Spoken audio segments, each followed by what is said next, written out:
Hey everyone, welcome to the Howl Off Topic. Not a regular 996 The Howl episode. This video I want to do something special.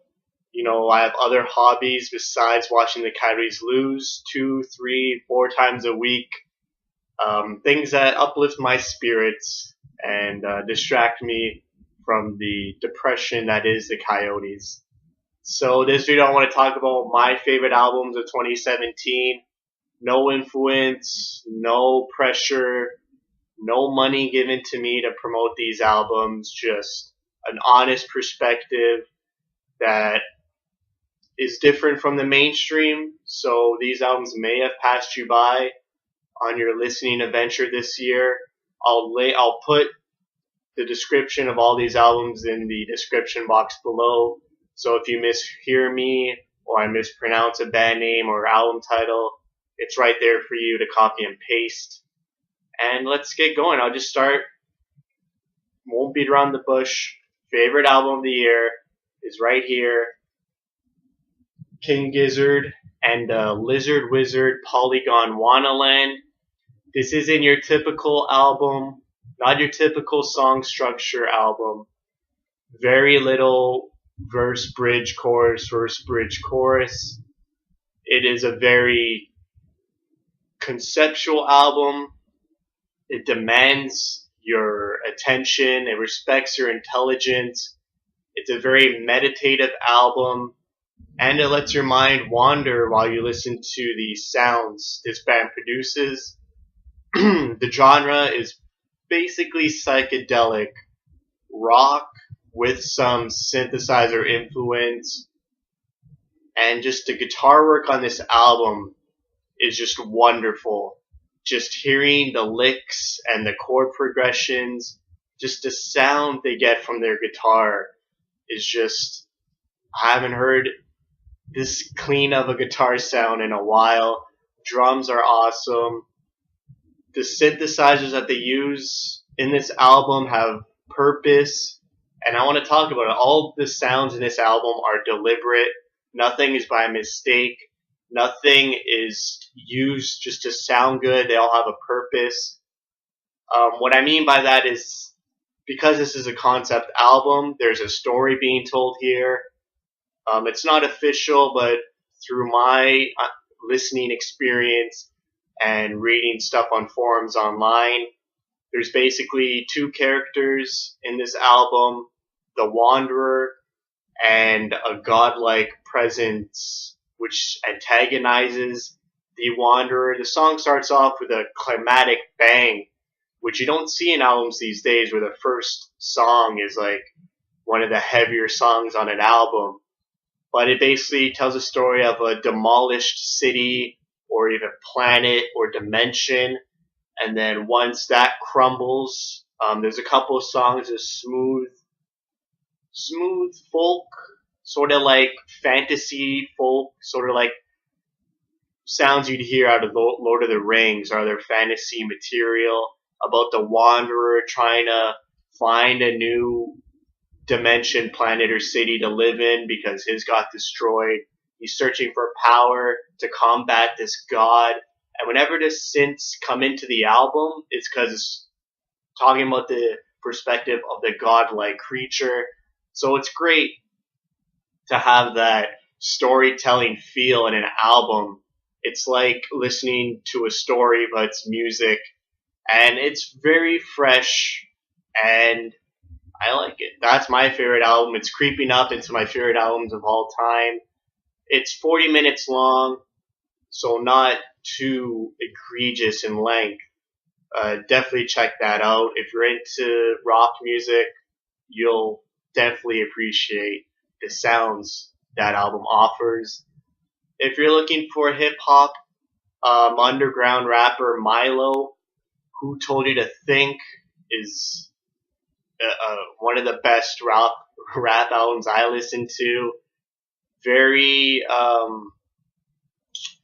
not political. I found a lot of hip hop albums this year are very political. A lot of artists really expressing their feelings in the climate of 2017. But Milo, makes his album in a vacuum. A lot of nerd references to fantasy lore or video games or other. He mentions Pokemon Go in one song, which I preferred. He didn't really had to put a two on the nose, but references like that are in there. Just great mixes, great beats. He produces his beats. Great features from Bus Driver and Open Mike Eagle.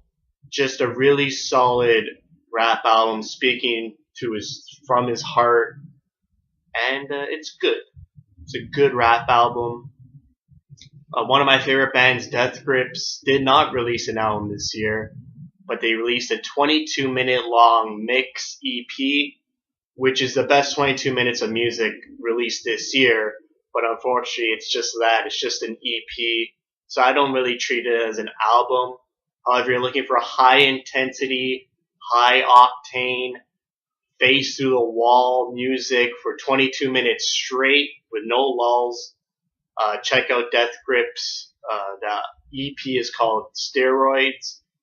They toured some of the songs on that EP this year on their tour, which I managed to see live. I went to Detroit to see them, and the songs are really good. It fit in well with their existing material, and it's just great to hear a band bring new sounds to your ears. That's why I love Death Grips. They're producing, like I said, sounds which no other band I've heard try to mimic at least.